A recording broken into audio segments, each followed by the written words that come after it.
A blessed Wednesday to us. If you recall yesterday's gospel reading, where Peter actually made a request to Jesus to walk on the water, just as Jesus was walking on the water towards them, he dared. Now, when he made a request, he dared. And he was allowed to walk on the water, although he drowned. No?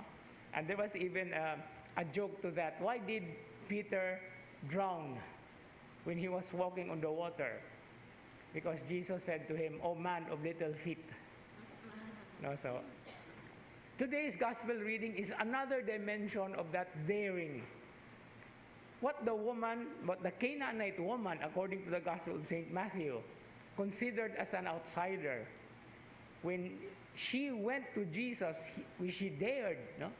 She dared, but then was finally able to be recognized that her daring action was a sign of her great faith in the Lord. That's why she was acknowledged, "Woman, oh woman, great is your faith." Now, in trying to understand our faith, there is also always this dimension that we have to really go out of our way. That is what we call daring.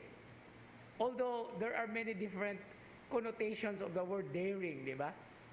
Even in Cebuano, I always would like to avoid using the word daring in Cebuano because it's pagpangahas, no, mapangahason, because it is connected with the word ahas, no? And that's what the devil does. No? The devil is the most daring of all creatures in the world, because what he wants, he will always do, he will always try practically everything or anything. And this is a very beautiful example by way of a negative sense that in our faith, we also have to be daring. But just like Peter in yesterday's gospel reading, he dared and he was given a chance.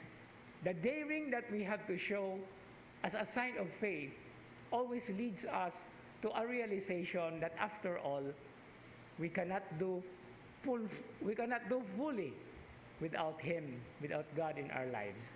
And that is the beauty of faith.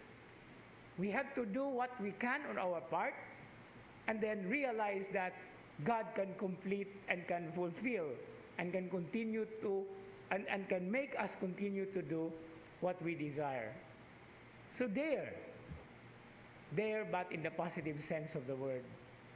For faith can never be appreciated or lived if we do not also trudge into certain uncharted places.